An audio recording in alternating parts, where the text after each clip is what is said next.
На самом деле, мне никогда не было страшно шутить про свою девушку. Мне было страшно только один раз, когда я шутил про Александра Григорьевича Лукашенко.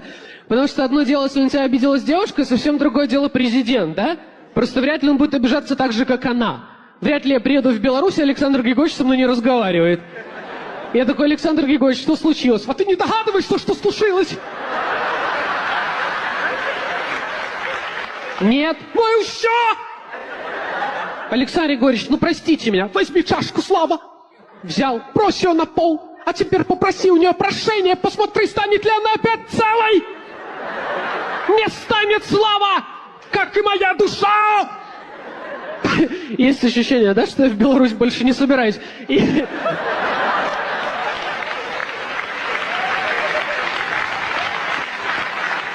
И поставит статус ВКонтакте. Ты можешь быть прав хоть 1000 раз, но какой там смысл, если твой президент плачет?